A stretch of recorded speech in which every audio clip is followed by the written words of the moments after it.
Hey, hey, hey. Time for another out of this world story from rSpace. Once your heart deeply connects with another person, it can be very difficult to let them go. However, infidelity makes for a clean break. Today on rSpace, we learn that once you truly love and respect yourself, you won't tolerate being treated less than magnificently. She's being served tomorrow. My reasons for leaving. First post here, but I've been lurking since my first D-Day, 4/17/2021, only recently becoming active. A bit more than a year has gone by, and through lots of self-reflection and therapy, I've finally built the courage to walk away from my 38 male wife, 36 female. This is a very weird feeling, one I really don't know how to fully describe. I'm optimistic and scared, calm and anxious, happy and sad. My Fitbit says my heart rate is around 80 beats per minute, which is about 10 beats higher than usual. So I decided to write this here as a reminder to myself not to give in. I thought making a list of all the crappy things I've had to deal with over the 13 years we've been together, married for almost 8, might keep me on track to follow through with the divorce if I get weak in the future at any point. So here's a bullet list of all the reasons I am leaving for my future self. She's an alcoholic. She gets obnoxious, verbally abusive, and violent when she drinks. She cheated on you with an employee that reports to her at work. They had sex at work during working hours, not to mention the hotels they booked. She made secret plans to meet up with an ex-boyfriend using her work cell phone before you stumbled onto the text messages. After forgiving her for cheating on you, you discovered she had booked a hotel in August 2021 during a night you were away. Once confronted, she denied and gaslit you. A week after you left the house to stay with family, she finally admitted to sleeping with the same coworker again. The one time she agreed to put a tracker on her phone, you discovered she had left the phone at her friend's house and had her friend text you pretending to be her. She claimed she was at Target and simply forgot her phone. She came home drunk in the middle of the day once, saying she was at the gym.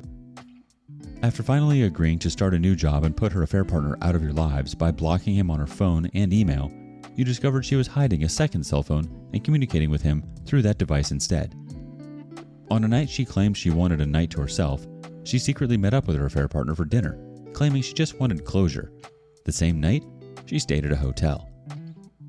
Her best friend, who previously coerced her into $5,000 worth of debt and has cheated on her own husband with many partners, has been assisting your wife in all her affairs and will continue to do so.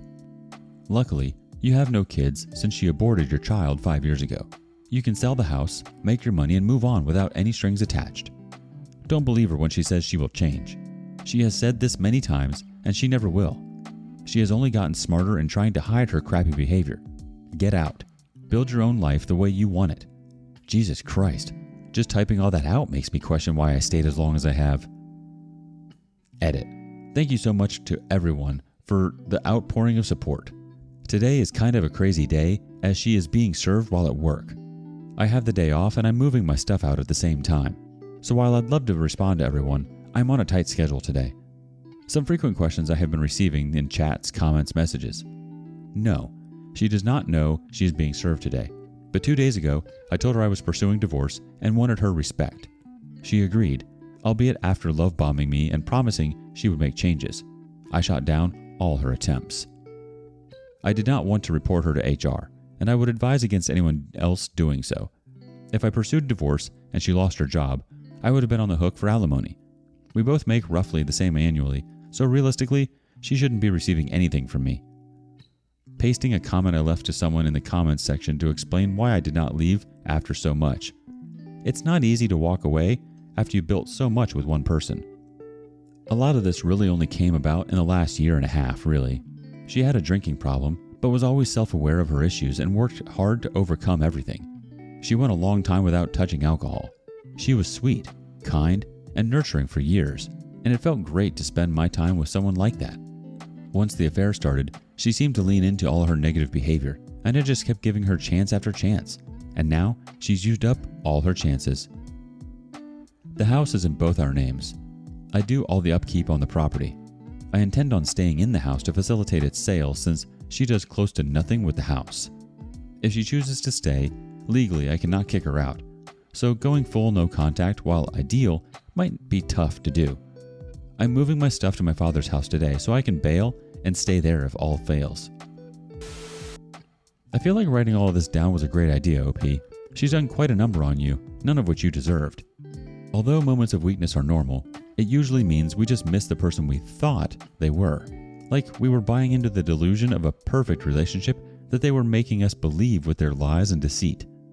She's done really nasty things to you, on purpose. In my books, that's unforgivable. Sometimes we need these wake-up calls to keep us on track. I'm sorry, OP.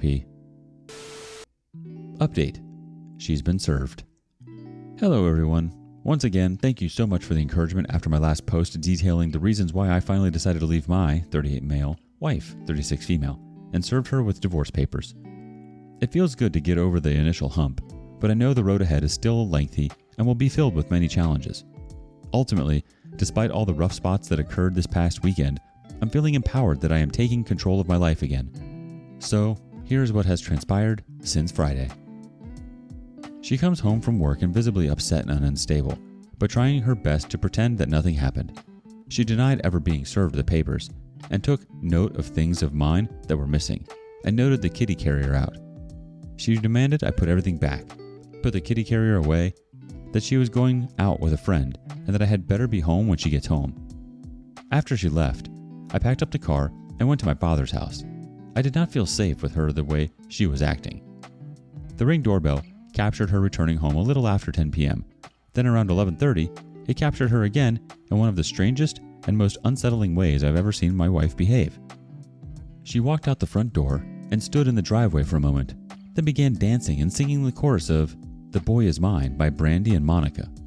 After singing the chorus of the song and a couple more verses, she walked back up the front stoop and tried to tear the Ring doorbell out, but she was unsuccessful and walked back into the house. She was obviously drunk, and I was very satisfied with my decision to leave the house and stay at my father's. I have saved the video and sent it to my attorney. On Saturday morning, her friend picked her up at 5 a.m. as they had plans for a day trip to shop at the outlets. I went home and investigated the house. Luckily, everything seemed all right, and nothing was damaged by her. She came home in the early evening and still pretended that everything was all right, and she was never served any papers. I ignored her and stayed to myself on the couch.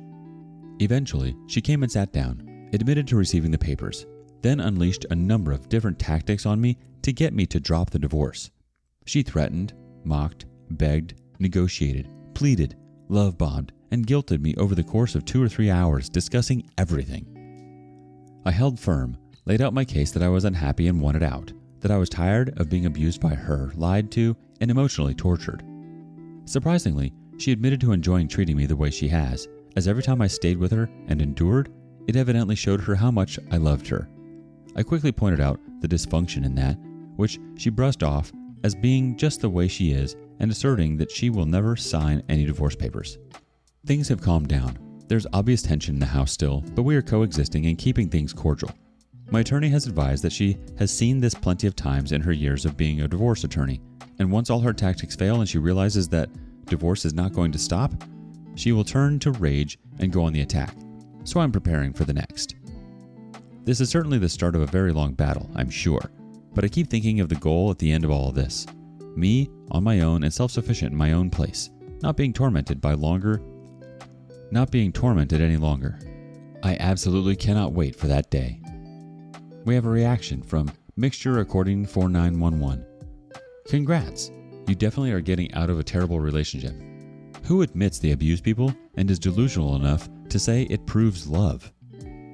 Captain Crouton X1 says, the "you better be home" sounds an awful lot like a threat. I honestly wouldn't feel safe sleeping in that house. Keep in mind, she is a cornered, angry animal, and they will do whatever it takes to survive. The next thought comes from Appleboy68. Always listen to your lawyer. Honestly, that's such a sick thing to say to somebody. I enjoyed treating you that way, and you're hurting because it meant you cared about me. That's absolutely abuse, and it's totally not okay. Her behavior is appalling and frankly, scary. I think your lawyer is right. The next stage of her behavior might not be as tolerable, although tolerable might not be the right word. I can see her becoming extremely violent as you start to move further away from her. You were her own personal punch bag. Not anymore. Update. I'm thriving and she's a drunken wreck. It's been a little over 3 weeks now since I served my 38 male, wife, 36 female, with divorce. Once again, I greatly appreciate all the advice and kind words. This is a wonderful community that has really helped me and many others navigate through heartbreak.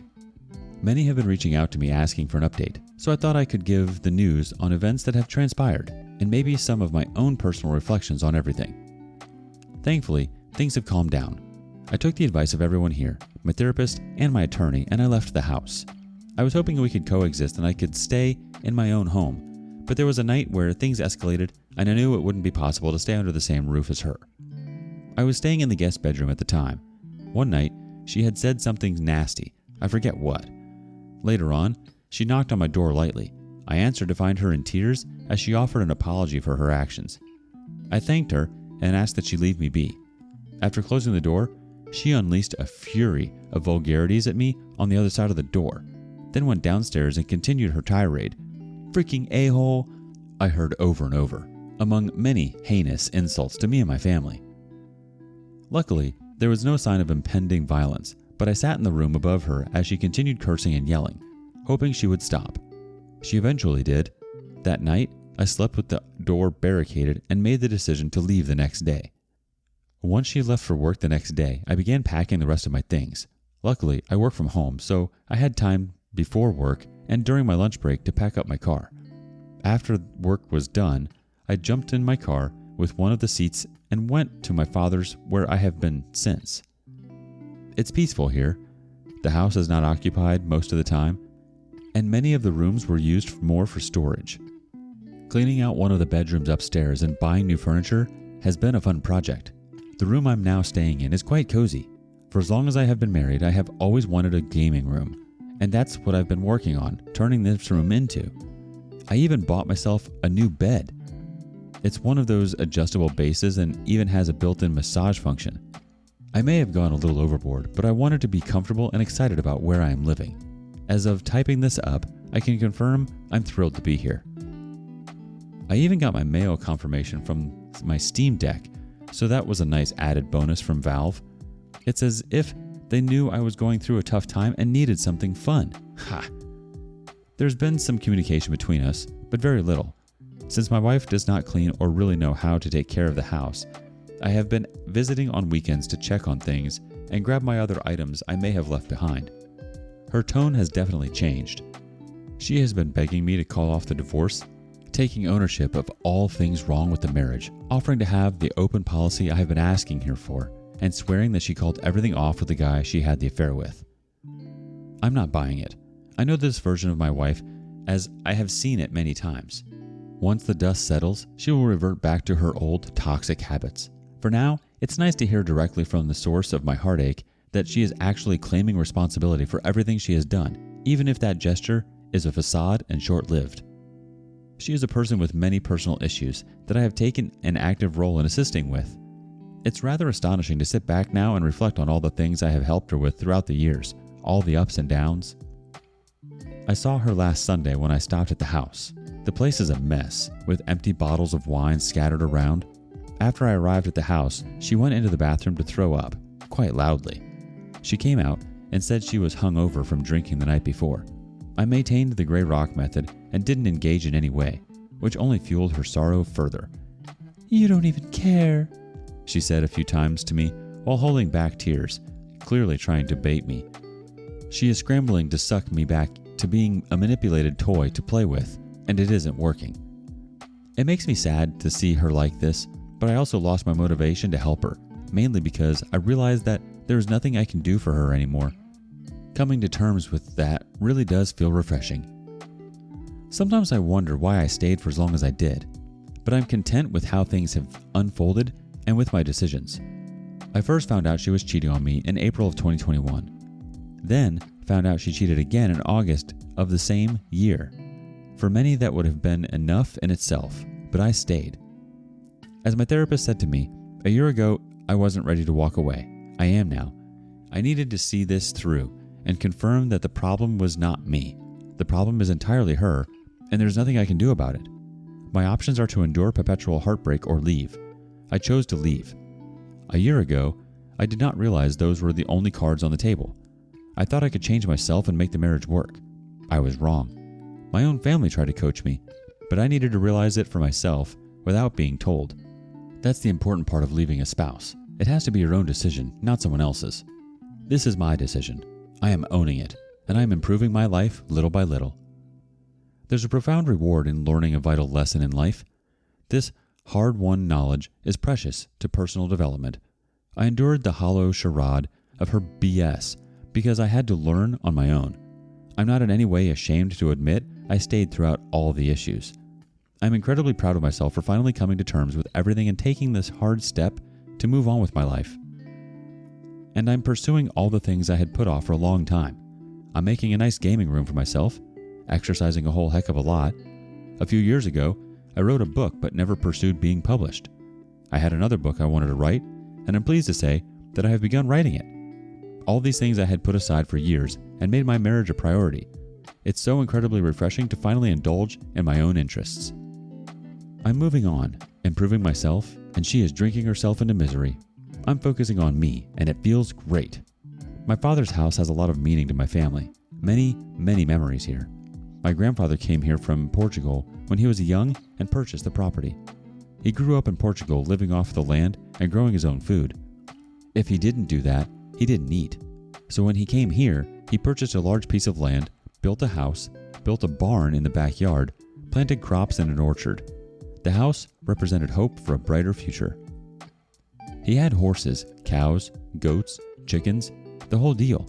As my father and his siblings grew up, the land became less populated by livestock and more a representation of family and freedom. My uncles began rock bands and converted the horse stables in the barn to practicing spaces for their music. They played among whatever animals were left at the time. When I was born, my father brought me here on the weekends. He and my mother divorced when I was only a few months old, but remained cordial. Weekends meant being free on this land with my dad. It was paradise for a child like me. No rules, lots of land to explore and play on, and a bad freaking father who made me feel so loved and free. He bought me a dirt bike when I was 8 or 9 years old. I used to ride that bike all over the property, around the barn, on the front lawn. My grandmother used to complain that I was tearing up the grass. She'd come outside as I drove by the front of the house and yell at me to slow down. But I'd scoff at her and ride faster around the house and throughout the orchard. There were a few nights here when my father would open the windows to the upstairs bedroom and climb out onto the roof. He'd coax me out with him, and we'd lay on our backs in the middle of the night, engulfed in darkness while staring up at the stars together, talking about traveling the universe and whether there is life somewhere out there. Last night, I snuck out through the same window, sat on the roof in my pajamas, looked up at the stars, and cried while pondering life. I cried partly due to sadness, but mostly because I felt that freedom and hope I once had when I was a kid in this house. Back then, I was always so incredibly eager for what would come from life. I look forward to growing up, being a good person, and living an honest, fulfilling life. Those feelings vanished for a long time, but they are slowly emerging from beneath the rubble of a failed marriage. There's no hope for a brighter future, and I can't wait to see what comes next. Let's see what the community reacts with. Web822 says, I still recommend that you contact your lawyer and inform the workplace at the appropriate time. She knows your indecisive and passive nature. The stories and abuse will continue after the divorce. You should shake her image. Honestly, I don't think it's your responsibility to help someone with their personal issues. You can totally be there for support. But it's up to the individual to take care of themselves and figure their own crap out. If you can't come into a relationship wanting and willing to heal yourself first in order to be there fully for your partner, then the relationship isn't going to last because the issues are going to eat the relationship alive from the inside out. Healing someone is not your responsibility. All we can do is show up for ourselves each day in order to show up for the relationship.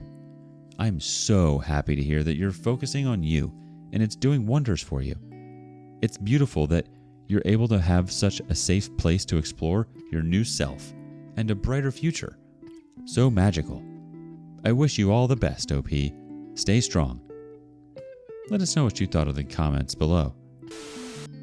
Thank you for joining us today on rSpace. Like and subscribe and hit that notification bell so you don't miss out on our next video. We'd hate for you to miss it. See you soon.